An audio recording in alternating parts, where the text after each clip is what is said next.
Capítulo 7. Extraños aposentos. A la mañana siguiente, Bilbo despertó con el sol temprano en los ojos. Se levantó de un salto para mirar la hora y poner la marmita al fuego, y descubrió que no estaba en casa, de ningún modo. Así que se sentó, deseando en vano un baño y un cepillo. No los consiguió. Ni té, ni tostadas, ni panceta para el desayuno, solo cordero frío y conejo. Y enseguida tuvo que prepararse para la inminente partida. Esta vez se le permitió montar en el lomo de un águila y sostenerse entre las alas. El aire golpeaba y Bilbo cerraba los ojos. Los enanos gritaban despidiéndose y prometiendo devolver el favor al señor de las águilas, mientras 15 grandes aves partían de la ladera de la montaña. El sol aún estaba cerca de los lindes orientales. La mañana era fría y había nieblas en los valles y hondonadas, y sobre los picos y crestas de las colinas. Bilbo abrió un ojo y vio que las aves estaban muy arriba y el mundo muy lejos, y que las montañas se empequeñecían. Cerró otra vez los ojos y se aferró con más fuerza. «No pellizques», le dijo el águila, «no tienes por qué asustarte como un conejo, aunque te parezcas bastante a uno. Es una bonita mañana y el viento sopla apenas. ¿Hay acaso algo más agradable que volar?» A Bilbo le hubiese gustado decir un baño caliente y luego, más tarde, un desayuno sobre la hierba, pero le pareció mejor no decir nada y aflojó un poquito las manos. Al cabo de un buen rato, las águilas divisaron sin duda el punto al que se dirigían, aún desde aquellas alturas, pues empezaron a volar en círculos, descendiendo en amplias espirales. Bajaron así un tiempo, y al final el hobbit abrió de nuevo los ojos. La tierra estaba mucho más cercana, y debajo había árboles que parecían olmos y robles, y amplias praderas, y un río que lo atravesaba todo. Pero sobresaliendo del terreno, justo en el curso del río que allí serpenteaba, había una gran roca, casi una colina de piedra, como una última avanzada de las montañas distantes, o un enorme peñasco arrojado millas adentro en la llanura por algún gigante entre gigantes. Las águilas descendían ahora con rapidez, una a una sobre la cima de la roca, y dejaban allí a los pasajeros. «¡Buen viaje!», gritaron, «donde quiera que vayáis, hasta que los nidos os reciban al final de la jornada». Una fórmula de cortesía común entre estas aves. «Que el viento bajo las alas os sostenga allá donde el sol navega y la luna camina», respondió Gandalf, que conocía la respuesta correcta. Y de este modo partieron. Y aunque el señor de las águilas llegó a ser rey de todos los pájaros, y tuvo una corona de oro, y los 15 lugartenientes llevaron collares de oro fabricados con el oro de los enanos, Bilbo nunca volvió a verlos, excepto en la batalla de los 5 ejércitos, lejos y arriba. Pero como esto ocurre al final de la historia, por ahora no diremos más. Había un espacio liso en la cima de la colina de piedra y un sendero de gastados escalones que descendían hasta el río, y un vado de piedras grandes y chatas llevaba a la pradera del otro lado. Allí había una cueva pequeña, acogedora y con suelo de guijarros. Al pie de los escalones, casi al final del vado pedregoso. El grupo se reunió en la cueva y discutió lo que se iba a hacer. «Siempre quise veros a todos a salvo, si era posible, del otro lado de las montañas», dijo el mago, «y ahora, gracias al buen gobierno y a la buena suerte, lo he conseguido. En realidad, hemos avanzado hacia el este más de lo que yo deseaba, pues al fin y al cabo, esta no es mi aventura. Puedo venir a veros antes de que todo concluya, pero mientras tanto he de atender otro asunto urgente». Los enanos gemían y parecían desolados, y Bilbo lloraba. Habían empezado a creer que Gandalf los acompañaría durante todo el trayecto y estaría siempre allí para sacarlos de cualquier dificultad. «No desapareceré en este mismo instante», dijo el mago. «Puedo daros un día o 2 más. Quizá llegue a echaros una mano en este apuro, y yo también necesito una pequeña ayuda. No tenemos comida, ni equipaje, ni ponis que montar. Y no sabéis dónde estáis ahora. Yo puedo decíroslo. Estáis todavía algunas millas al norte del sendero que tendríamos que haber tomado. si no hubiésemos cruzado la montaña con tanta prisa. Muy poca gente vive en estos parajes, a menos que hayan venido desde la última vez que estuve aquí abajo, años atrás. Pero conozco a alguien que vive no muy lejos. Ese alguien talló los escalones en la gran roca. La Carroca creo que se llama. No viene a menudo por aquí. Desde luego no durante el día. Y no vale la pena esperarlo.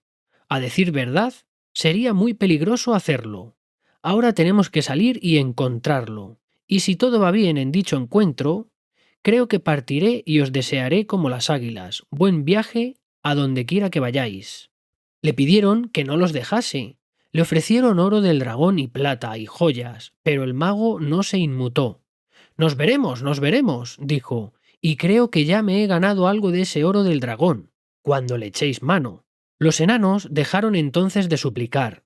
Se sacaron la ropa y se bañaron en el río, que en el vado era poco profundo, claro y pedregoso. Luego de secarse al sol, que ahora caía con fuerza, se sintieron refrescados, aunque todavía doloridos y un poco hambrientos. Pronto cruzaron el vado, cargando con el hobbit, y luego marcharon entre la abundante hierba verde y bajo la hilera de robles anchos de brazos y olmos altos. ¿Y por qué se le llama la Carroca?, preguntó Bilbo cuando caminaba junto al mago. La llamó la Carroca porque Carroca es la palabra para ella. Llama carrocas a cosas así, y esta es la Carroca, pues es la única cerca de su casa y la conoce bien. ¿Quién la llama? ¿Quién la conoce? Ese alguien de quien hablé. Una gran persona. Tenéis que ser todos muy corteses cuando os presente. Os presentaré muy poco a poco, de dos en dos, creo, y cuidaréis de no molestarlo, o solo los cielos saben lo que ocurriría. Cuando se enfada puede resultar desagradable, aunque es muy amable si está de buen humor. Sin embargo, os advierto que se enfada con bastante facilidad. Todos los enanos se juntaron alrededor cuando oyeron que el mago hablaba así con Bilbo. ¿Es a él a quien nos llevas ahora?, inquirieron. ¿No podrías encontrar a alguien de mejor carácter? ¿No sería mejor que lo explicases un poco más? Y así una pregunta tras otra. Sí, sí, por supuesto. No, no podría. Y lo he explicado muy bien, respondió el mago, enojado. Si necesitáis saber algo más, se llama Beorn. Es muy fuerte y un cambiapieles, además. ¿Qué? ¿Un peletero? ¿Un hombre que llama a los conejos roedores cuando no puede hacer pasar las pieles de conejo por pieles de ardilla?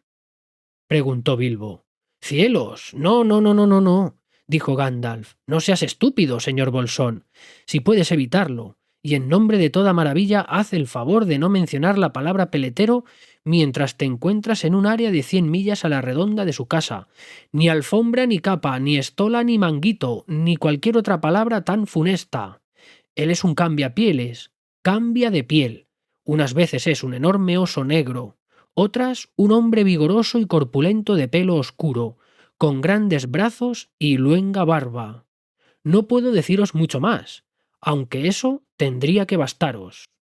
Algunos dicen que es un oso descendiente de los grandes y antiguos osos de las montañas, que vivían allí antes que llegasen los gigantes. Otros dicen que desciende de los primeros hombres que vivieron antes que Smaug o los otros dragones dominasen esta parte del mundo, y antes que los trasgos del norte viniesen a las colinas. No puedo asegurarlo, pero creo que la última versión es la verdadera.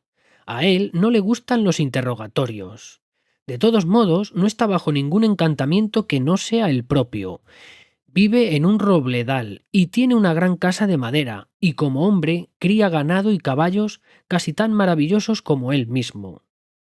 Trabajan para él y le hablan. No se los come, no caza ni come animales salvajes. Cría también colmenas, colmenas de abejas enormes y fieras, y se alimenta principalmente de crema y miel. Como oso, viaja a todo lo largo y ancho. Una vez, de noche, lo vi sentado solo sobre la carroca, mirando cómo la luna se hundía detrás de las montañas nubladas, y lo oí gruñir en la lengua de los osos. Llegará el día en que perecerán, y entonces volveré. Por eso se me ocurre que vino de las montañas. Bilbo y los enanos tenían ahora bastante en qué pensar, y no hicieron más preguntas. Todavía les quedaba mucho camino por delante. Ladera arriba, valle abajo, avanzaban afanosamente.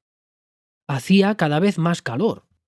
Algunas veces descansaban bajo los árboles, y entonces Bilbo se sentía tan hambriento que no habría desdeñado las bellotas, si estuviesen bastante maduras como para haber caído al suelo.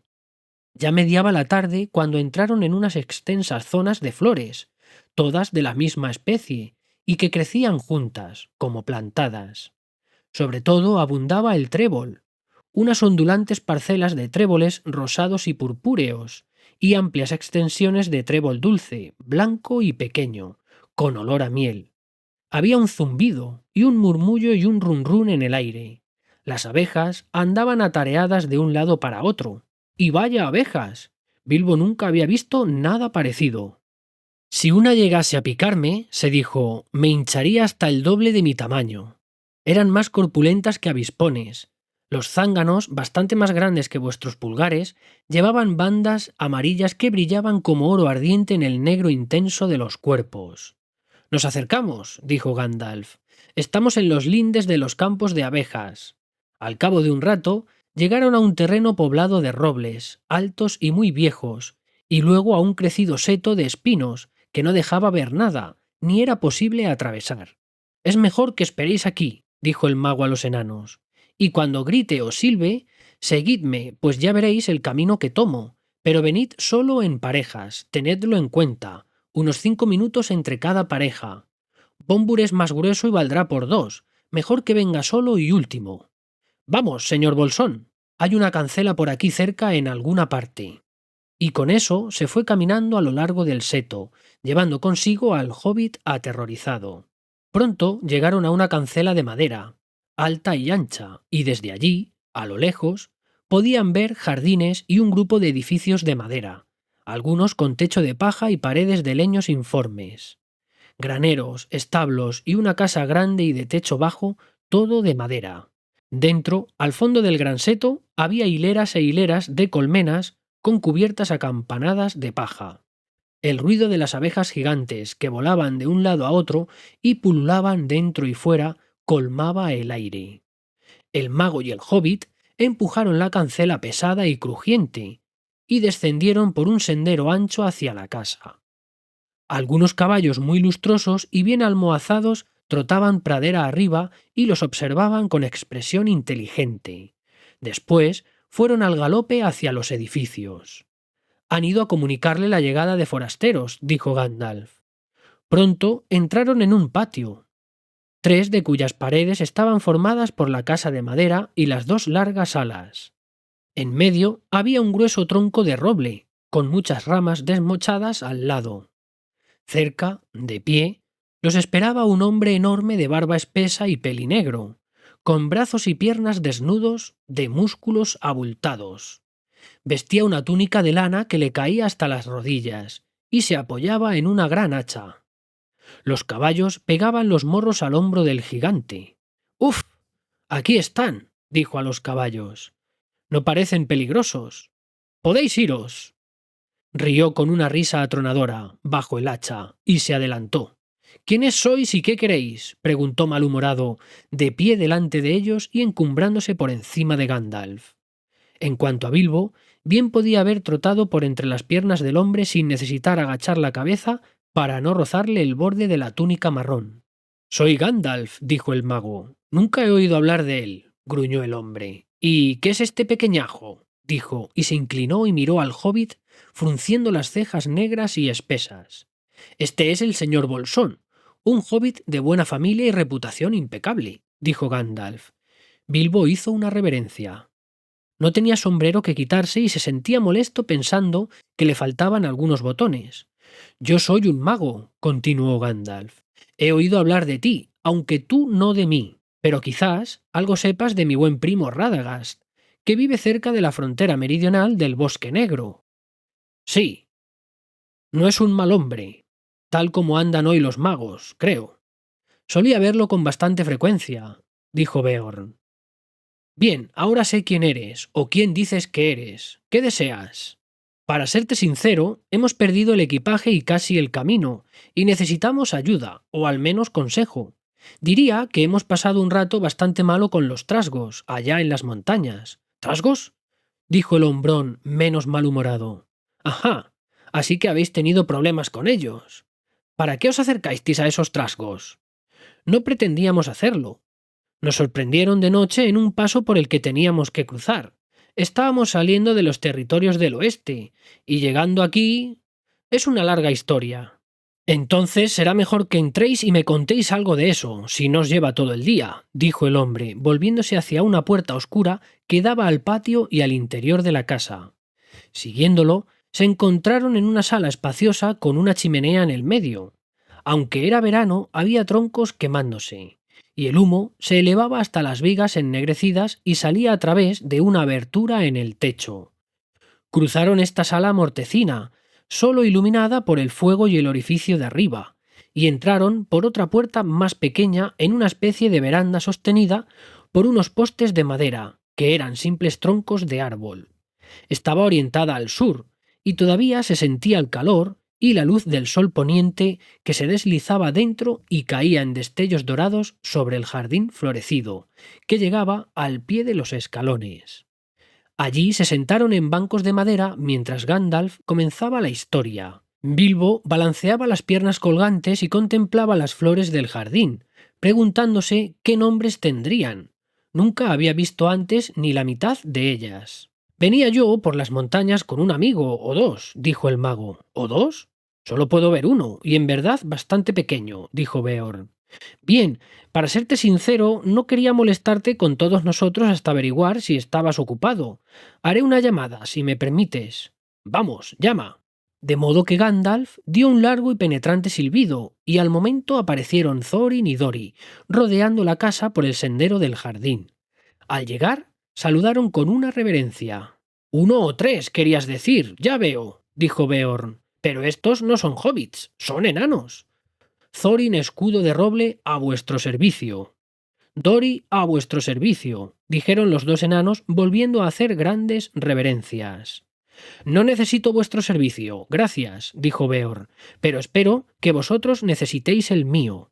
No soy muy aficionado a los enanos.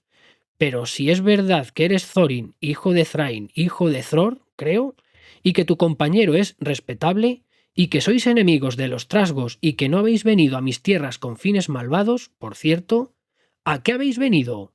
Están en camino para visitar la tierra de sus padres, allá al este, cruzando el bosque negro, explicó Gandalf.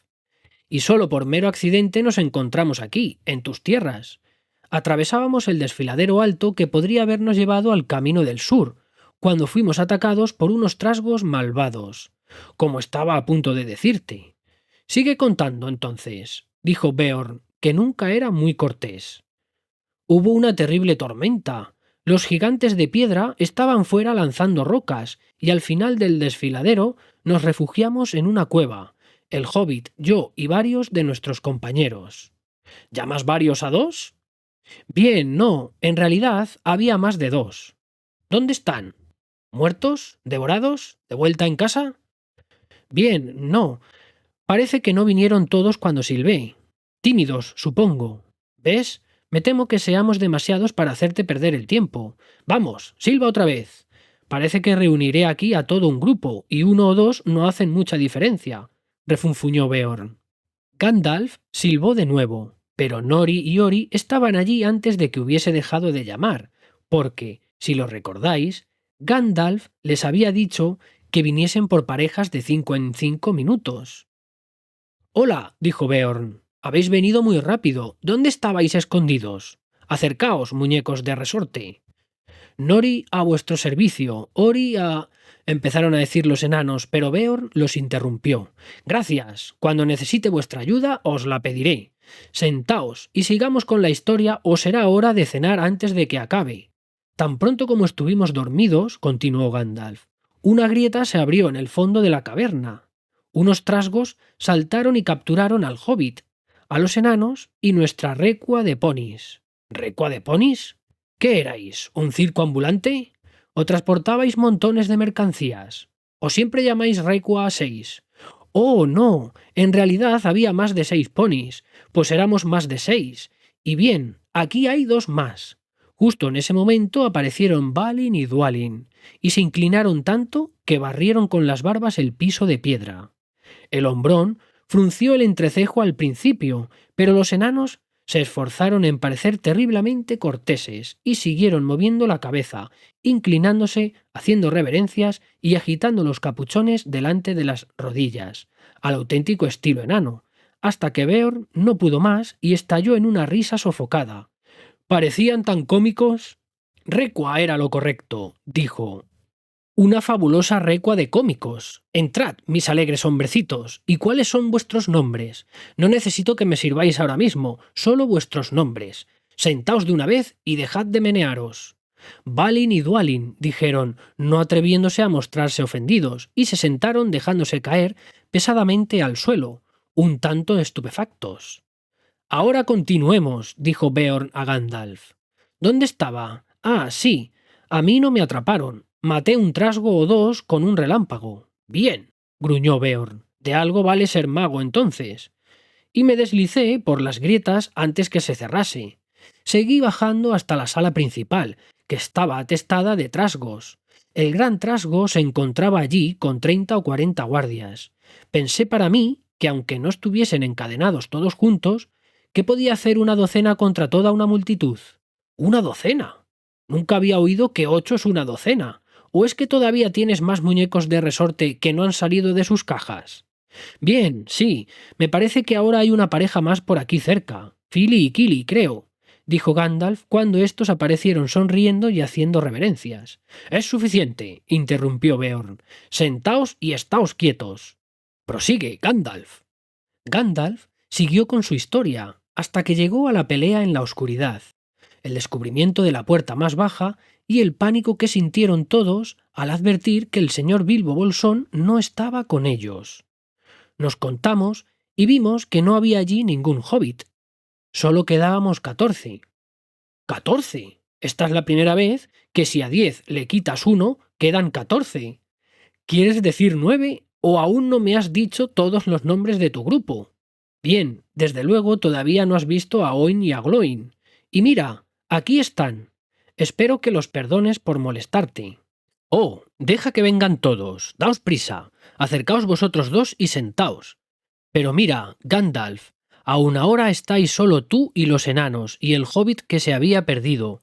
Eso suma solo 11, más uno perdido, no 14, a menos que los magos no cuenten como los demás. Pero ahora, por favor, sigue con la historia. Beorn trató de disimularlo, pero en verdad la historia había empezado a interesarle, pues en otros tiempos había conocido esa parte de las montañas que Gandalf describía ahora. Movió la cabeza y gruñó cuando oyó hablar de la reaparición del hobbit, de cómo tuvieron que gatear por el sendero de piedra y del círculo de lobos entre los árboles.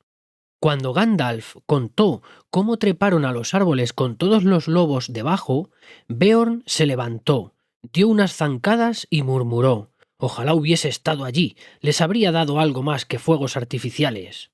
«Bien», dijo Gandalf, muy contento al ver que su historia estaba causando buena impresión. «Hice todo lo que pude. Allí estábamos, con los lobos volviéndose locos debajo de nosotros, y el bosque empezando a arder por todas partes, cuando bajaron los trasgos de las colinas y nos descubrieron. Daban alaridos de placer y cantaban canciones burlándose de nosotros. 15 pájaros en 5 abetos». «Cielos», gruñó Beorn, «no me vengáis ahora con que los trasgos no pueden contar. Pueden, 12 no son 15, y ellos lo saben. Y yo también. Estaban además Bifur y Bofur. No me he aventurado a presentarlos antes, pero aquí los tienes». Adentro pasaron Bifur y Bofur. «¿Y yo?», gritó el gordo Bombur, jadeando detrás, enfadado por haber quedado último. Se negó a esperar 5 minutos, y había venido detrás de los otros dos. «Bien, ahora aquí están, los 15. Y ya que los trasgos saben contar, imagino que eso es todo lo que había allí arriba en los árboles. Ahora quizá podamos acabar la historia sin más interrupciones». El señor Bolsón comprendió entonces qué astuto había sido Gandalf. Las interrupciones habían conseguido que Beorn se interesase más en la historia y esto había impedido que expulsase enseguida a los enanos como mendigos sospechosos. Nunca invitaba gente a su casa, si podía evitarlo. Tenía muy pocos amigos y vivían bastante lejos, y nunca invitaba a más de 2 a la vez. Y ahora tenía 15 extraños sentados en el porche. Cuando el mago concluía su relato, y mientras contaba el rescate de las águilas y de cómo los habían llevado a la carroca, el sol ya se ocultaba detrás de las montañas nubladas, y las sombras se alargaban en el jardín de Beorn. Un relato muy bueno, dijo, el mejor que he oído desde hace mucho tiempo. Si todos los pordioseros pudiesen contar uno tan bueno, llegaría a parecerles más amable. Es posible, claro, que lo hayáis inventado todo, pero aún así merecéis una cena por la historia. ¿Vamos a comer algo? Sí, por favor, exclamaron todos juntos. Muchas gracias. La sala era, ahora, bastante oscura. Beorn batió las manos y entraron trotando 4 hermosos ponis blancos y varios perros grandes de cuerpo largo y pelambre gris. Beorn les dijo algo en una lengua extraña, que parecía sonidos de animales transformados en conversación. Volvieron a salir y pronto regresaron con antorchas en la boca, y enseguida las encendieron en el fuego y las colgaron en los soportes de los pilares, cerca de la chimenea central. Los perros podían sostenerse a voluntad sobre los cuartos traseros y transportaban cosas con las patas delanteras. Con gran diligencia, sacaban tablas y caballetes de las paredes laterales y las amontonaban cerca del fuego. Luego se oyó un «¡Bé!» y entraron unas ovejas blancas como la nieve, precedidas por un carnero negro como el carbón. Una llevaba un paño bordado en los bordes con figuras de animales.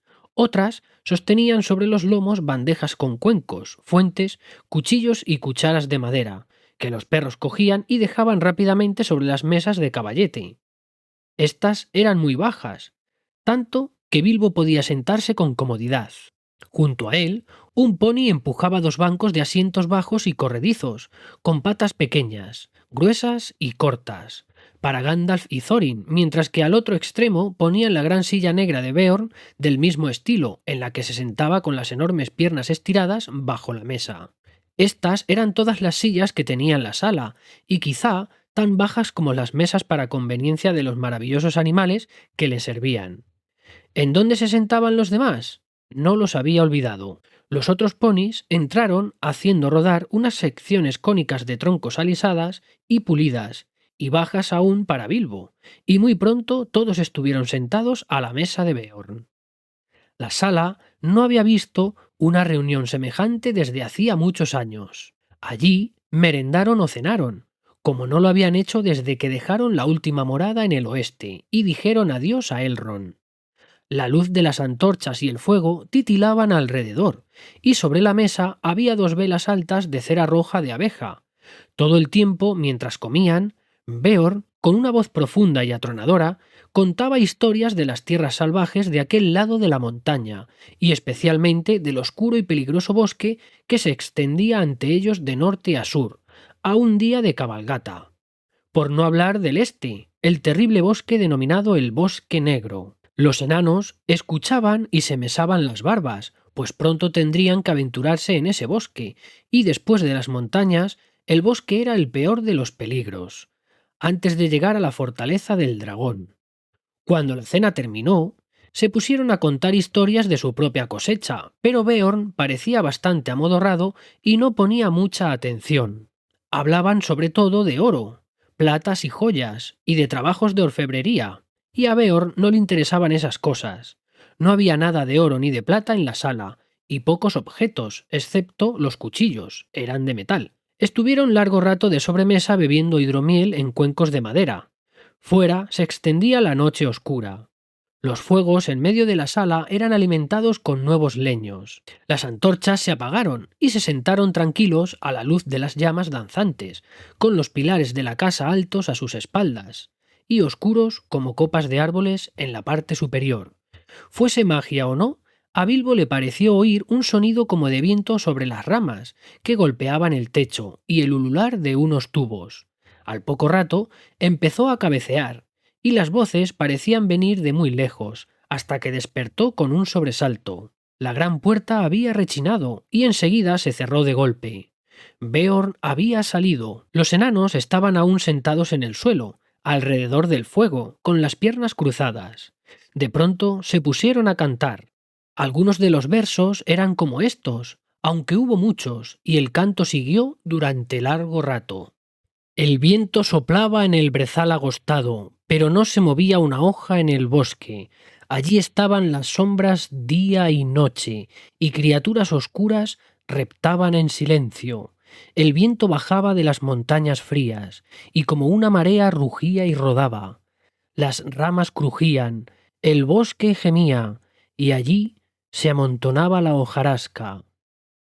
El viento soplaba del oeste al este. Cesó todo movimiento en la floresta, pero ásperas y roncas, cruzando los pantanos, las voces sibilantes al fin se liberaron. Las hierbas sisearon, las flores se doblaron, los juncos se mecieron. El viento avanzaba sobre un estanque trémulo bajo cielos helados, rasgando y dispersando las nubes rápidas. Pasó por encima del cúbil del dragón, dejó atrás la montaña solitaria y desnuda. Había allí unas piedras oscuras y compactas, y en el aire flotaba la bruma. Dejó el mundo y se elevó volando sobre el ancho mar de la noche. La luna se hizo a la vela sobre la galerna, y las estrellas se hicieron mil luces sobre las olas. Bilbo cabeceó de nuevo. De pronto, Gandalf se puso de pie. «Es hora de dormir», dijo. «Para nosotros, aunque no creo que para Beorn. En esta sala podemos descansar seguros, pero os aconsejo que no olvidéis lo que Beorn dijo antes de irse. No os paseéis por fuera hasta que el sol esté alto, pues sería peligroso». Bilbo descubrió que habían puesto unas camas a un lado de la sala, sobre una especie de plataforma entre los pilares y la pared exterior. Para él, había un pequeño edredón de paja y unas mantas de lana. Se metió entre las mantas muy complacido, como si fuese un día de verano. El fuego ardía abajo cuando por fin se durmió. Sin embargo, despertó por la noche. El fuego era ahora solo unas pocas ascuas. Los enanos y Gandalf respiraban tranquilos y parecía que dormían. La luna alta proyectaba en el suelo una luz blanquecina que entraba por el agujero del tejado. Se oyó un gruñido fuera y el ruido de un animal que se restregaba contra la puerta.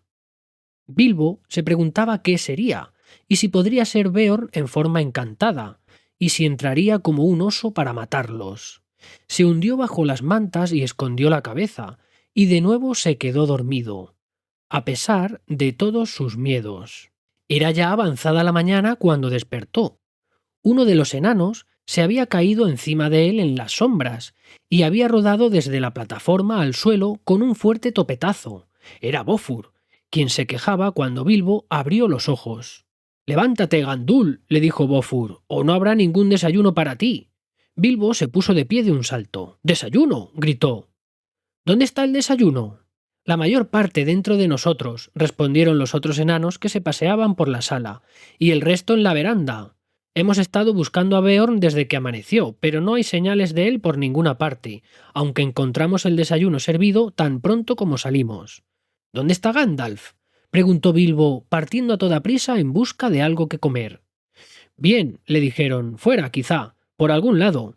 Pero Bilbo no vio rastro del mago en todo el día hasta entrada la tarde. Poco antes de la puesta del sol, Gandalf entró en la sala, donde el hobbit y los enanos, bien atendidos por los magníficos animales de Beorn, se encontraban cenando, como habían estado haciendo a lo largo del día. De Beorn no había visto ni sabido nada desde la noche anterior, y empezaban a inquietarse. «¿Dónde está nuestro anfitrión? ¿Y dónde has pasado el día?», gritaron todos. «Una pregunta por vez y no hasta después de haber comido. No he probado bocado desde el desayuno». Al fin, Gandalf apartó el plato y la jarra. Se había comido 2 hogazas de pan enteras, con abundancia de mantequilla, miel y crema cuajada, y había bebido por lo menos 1/4 de galón de hidromiel, y sacó la pipa. «Primero responderé a la segunda pregunta», dijo. «Pero, caramba, este es un sitio estupendo para echar anillos de humo». Y durante un buen rato no pudieron sacarle nada más, ocupado como estaba en lanzar anillos de humo, que desaparecían entre los pilares de la sala, cambiando las formas y los colores, y haciéndolos salir por el agujero del tejado. Desde fuera, estos anillos tenían que parecer muy extraños, deslizándose en el aire uno tras otro, verdes, azules, rojos, plateados, amarillos, blancos, grandes, pequeños, los pequeños metiéndose entre los grandes y formando así figuras en forma de 8 y perdiéndose en la distancia como bandadas de pájaros. Estuve siguiendo huellas de oso, dijo por fin. Una reunión regular de osos tiene que haberse celebrado ahí fuera durante la noche. Pronto me di cuenta de que las huellas no podían ser todas de Beorn. Había demasiadas y de diferentes tamaños. Me atrevería a decir que eran osos pequeños, osos grandes, osos normales y enormes osos gigantes, todos danzando fuera, desde el anochecer hasta casi el amanecer. Vinieron de todas direcciones, excepto del lado oeste, más allá del río, de las montañas. Hacia allí solo iba un rastro de pisadas, ninguna venía, todas se alejaban desde allí. Las seguí hasta la carroca, luego desaparecieron en el río, que era demasiado profundo y caudaloso para intentar cruzarlo. Es bastante fácil, como recordaréis, ir desde esta orilla hasta la carroca por el vado, pero al otro lado hay un precipicio donde el agua desciende en remolinos. Tuve que andar millas antes de encontrar un lugar donde el río fuese bastante ancho y poco profundo como para poder vadearlo y nadar, y después millas atrás, otra vez buscando las huellas. Para cuando llegué, era ya demasiado tarde para seguirlas. Iban directamente hacia los pinares al este de las montañas nubladas, donde anteanoche tuvimos un grato encuentro con los huargos.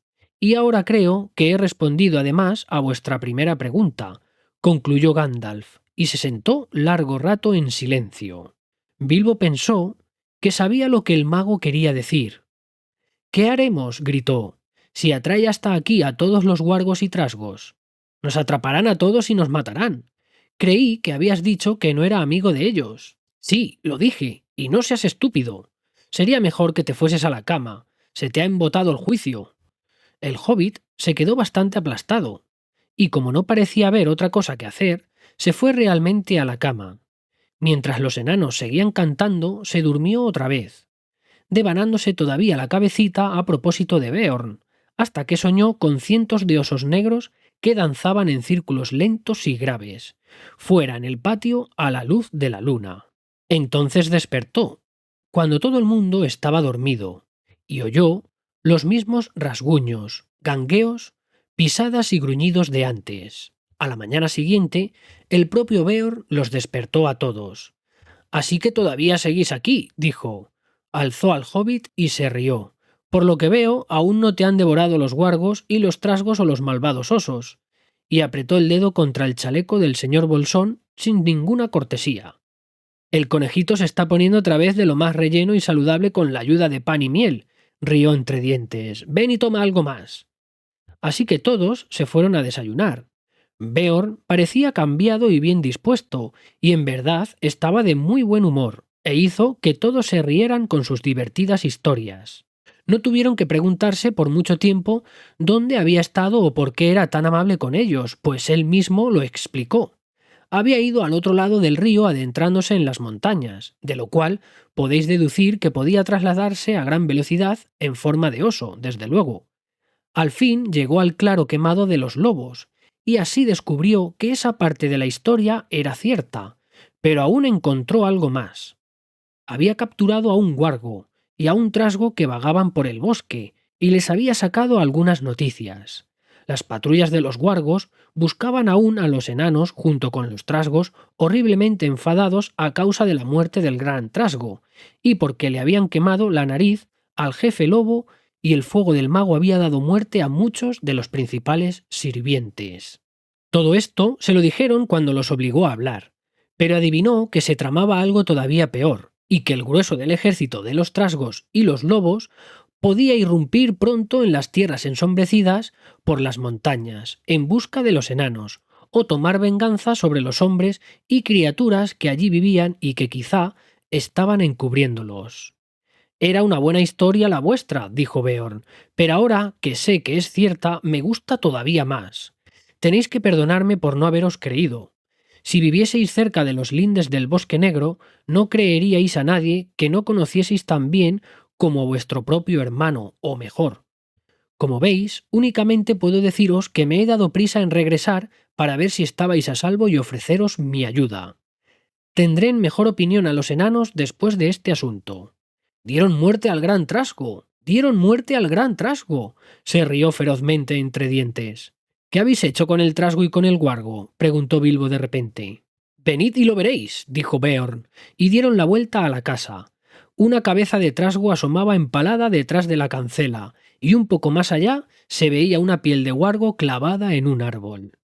Beorn era un enemigo feroz, pero ahora era amigo de ellos.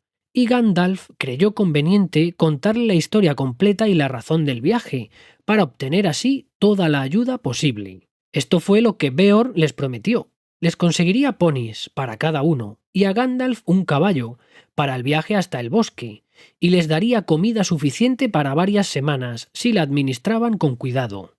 Y luego puso todo en paquetes fáciles de llevar: nueces, harina, frutos secos en tarros herméticamente cerrados y potes de barro rojos llenos de miel, y bizcochos horneados 2 veces para que se conservasen bien por mucho tiempo. Un poco de estos bizcochos bastaba para una larga jornada. La receta era uno de sus secretos, pero tenía miel, como casi todas las comidas de Beorn, y un sabor agradable, aunque dejaban la boca bastante seca. Dijo que no necesitarían llevar agua por aquel lado del bosque, pues había arroyos y manantiales a todo lo largo del camino. Pero el camino que cruza el Bosque Negro es oscuro, peligroso y arduo, dijo.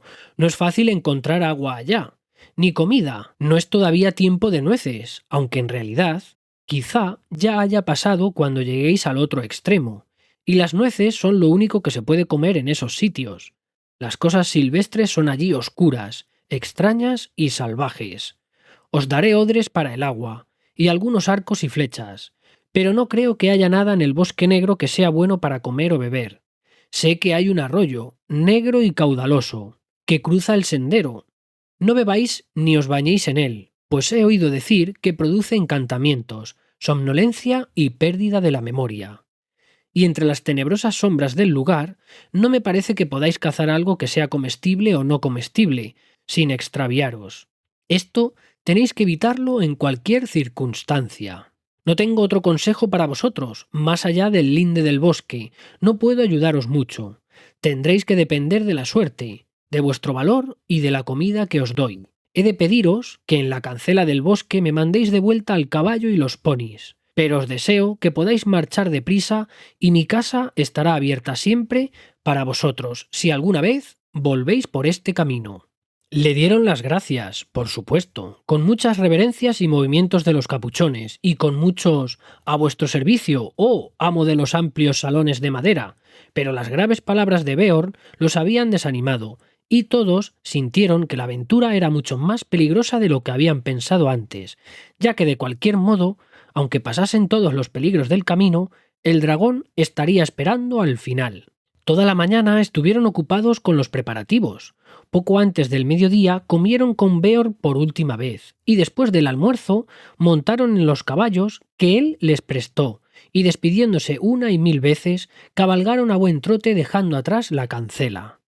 Tan pronto como se alejaron de los setos altos al este de las tierras cercadas, se encaminaron al norte y luego al noroeste.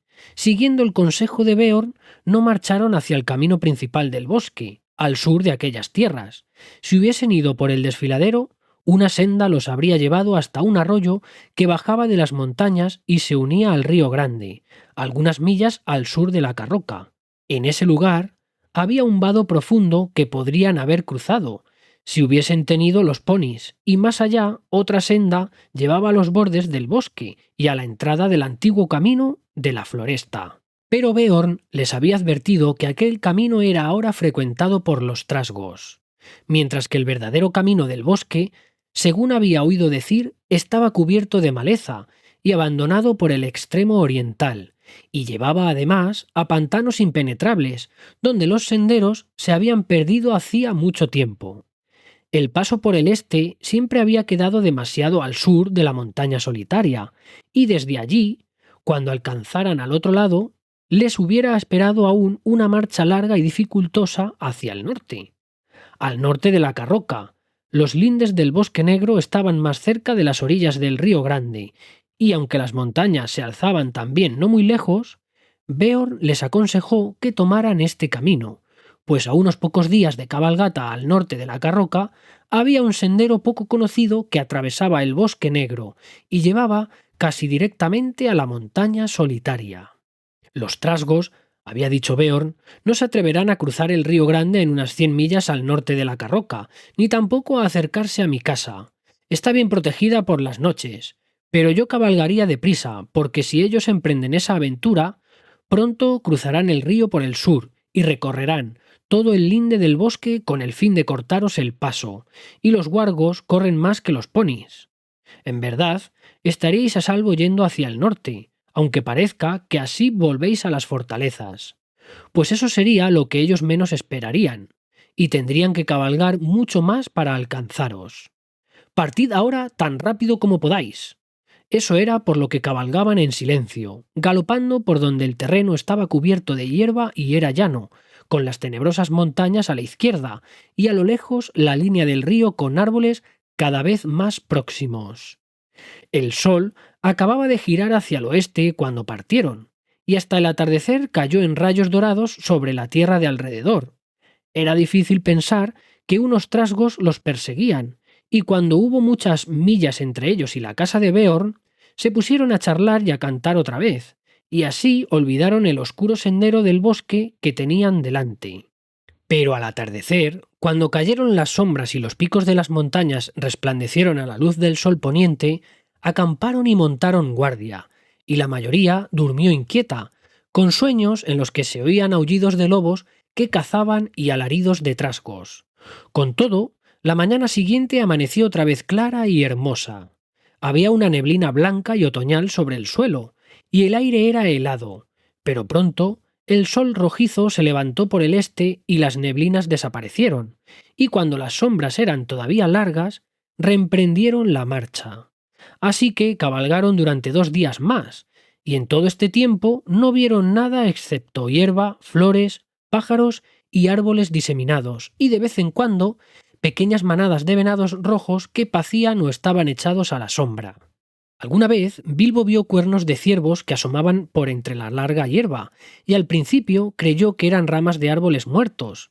En la tercera tarde estaban decididos a marchar durante horas, pues Beorn les había dicho que tenían que alcanzar la entrada del bosque temprano, al cuarto día, y cabalgaron bastante tiempo después del anochecer, bajo la luna. Cuando la luz iba desvaneciéndose, Bilbo pensó que a lo lejos, a la derecha o a la izquierda, veía la ensombrecida figura de un gran oso que marchaba en la misma dirección. Pero si se atrevía a mencionárselo a Gandalf, el mago solo diría: «Silencio. Haz como si no lo vieses». Al día siguiente partieron antes del amanecer, aunque la noche había sido corta. Tan pronto se hizo el día pudieron ver el bosque. Parecía que viniera a reunirse con ellos, o que los esperara como un muro negro y amenazador. El terreno empezó a ascender, y el hobbit se dijo que un silencio distinto pesaba ahora sobre ellos. Los pájaros apenas cantaban. No había venados, ni siquiera los conejos se dejaban ver.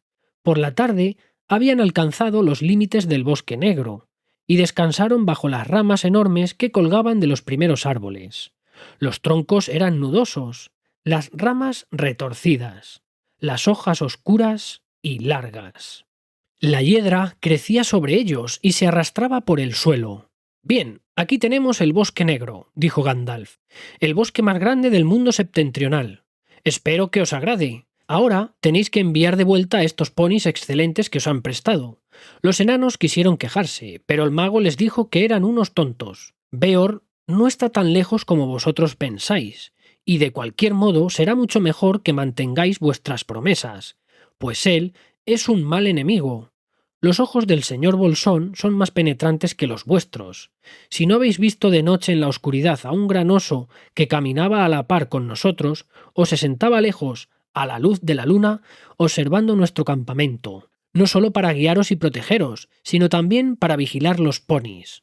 Beor puede ser amigo vuestro, pero ama a sus animales como si fueran sus propios hijos. No tenéis idea de la amabilidad que ha demostrado permitiendo que unos enanos los monten, sobre todo en un trayecto tan largo y fatigoso, ni de lo que sucedería si intentaseis meterlos en el bosque. ¿Y qué hay del caballo? Dijo Thorin. ¿No dices nada sobre devolverlo? No digo nada porque no voy a devolverlo. ¿Y qué pasa con tu promesa? Déjala de mi cuenta. No devolveré el caballo, cabalgaré en él.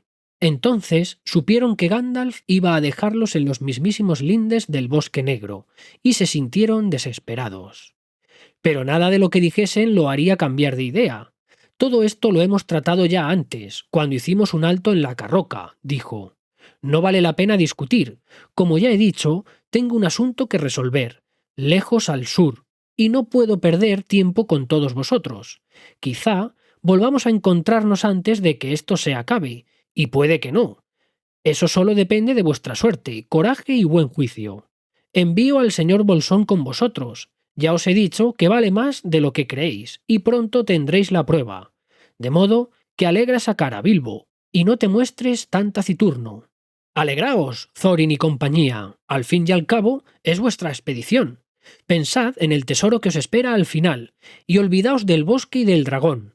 Por lo menos hasta mañana por la mañana. Cuando el mañana por la mañana llegó, Gandalf seguía diciendo lo mismo, así que ahora nada quedaba por hacer excepto llenar los odres en un arroyo claro que encontraron a la entrada del bosque y descargar los ponis. Distribuyeron los bultos con la mayor equidad posible, aunque Bilbo pensó que su lote era demasiado pesado, y no le hacía ninguna gracia la idea de recorrer a pie millas y millas con todo aquello a sus espaldas. No te preocupes, le dijo Thorin. Todo se aligerará muy pronto. Antes de que nos demos cuenta, estaremos deseando que nuestros fardos sean más pesados, cuando la comida empiece a escasear. Entonces por fin dijeron adiós a los ponis y les pusieron la cabeza apuntando hacia la casa de Beorn. Los animales se marcharon trotando y parecían muy contentos de volver las colas hacia las sombras del bosque negro. Mientras se alejaban, Bilbo hubiera jurado haber visto algo parecido a un oso que salía de entre las sombras de los árboles e iba tras los ponis arrastrando los pies. Gandalf se despidió también. Bilbo se sentó en el suelo sintiéndose muy desgraciado y deseando quedarse con el mago, montado a la grupa de la alta cabalgadura. Acababa de adentrarse en el bosque justo después del desayuno, por cierto, bastante frugal, y todo estaba allí tan oscuro en plena mañana como durante la noche. Y muy en secreto se dijo a sí mismo, parece como si algo esperara y vigilara. Adiós, dijo Gandalf a Thorin, y adiós a todos vosotros, adiós. Ahora seguid todo recto a través del bosque, no abandonéis el sendero. Si lo hacéis, hay una posibilidad entre 1000 de que volváis a encontrarlo, y nunca saldréis del bosque negro, y entonces os aseguro que ni yo ni nadie volverá a veros jamás. Pero, ¿es realmente necesario que lo atravesemos? Gimoteó el hobbit. Sí, así es, dijo el mago, si queréis llegar al otro lado. Tenéis que cruzarlo o abandonar toda búsqueda, y no permitiré que retrocedas ahora, señor Bolsón. Me avergüenza que se te haya ocurrido. Eres tú quien desde ahora tendrá que cuidar a estos enanos en mi lugar. Gandalf rió. No, no, dijo Bilbo. Yo no quería decir eso. Pregunto si no hay algún otro camino bordeándolo. Hay, si lo que deseas es desviarte 200 millas o más al norte y 400 al sur. Pero ni siquiera entonces encontrarías un sendero seguro. No hay senderos seguros en esta parte del mundo. Recuerda que estás ahora en las fronteras de las tierras salvajes, expuesto a todo, donde quiera que vayas. Antes de que pudieras bordear el bosque negro por el norte, te encontrarías justo entre las laderas de las montañas grises, plagadas de trasgos, ovotrasgos y orcos de la peor especie. Antes de que pudieras bordearlo por el sur, te encontrarías en el país del nigromante. Y ni siquiera tú, Bilbo, necesitas que te cuente historias del hechicero negro. No os aconsejo que os acerquéis a los lugares dominados por esa torre sombría. Manteneos en el sendero del bosque, conservad vuestro ánimo, esperad siempre lo mejor y con una tremenda porción de suerte puede que un día salgáis y encontréis los pantanos largos justo debajo, y más allá, elevándose en el este, la montaña solitaria. donde habita el querido viejo Smaug, aunque confío en que no os esté esperando. Muy consolador de tu parte, puedes estar seguro, gruñó Thorin. Adiós. Si no vienes con nosotros, es mejor que te largues sin una palabra más. Adiós entonces, esta vez de verdad adiós, dijo Gandalf, y dando media vuelta, cabalgó hacia el oeste, pero no pudo resistir la tentación de ser el último en decir algo, y cuando aún podían oírlo, se volvió y llamó poniendo las manos a los lados de la boca. Oyeron la voz débilmente. Adiós. Sed buenos, cuidaos y no abandonéis el sendero. Luego se alejó al galope, y pronto se perdió en la distancia. Oh, adiós y vete de una vez, farfullaron los enanos, todos de lo más enfadados, realmente abrumados de consternación. Ahora empezaba la parte más peligrosa del viaje. Cada uno cabalgaba con un fardo pesado y el odre de agua que le correspondía, y dejando atrás la luz que se extendía sobre los campos, penetraron en la floresta.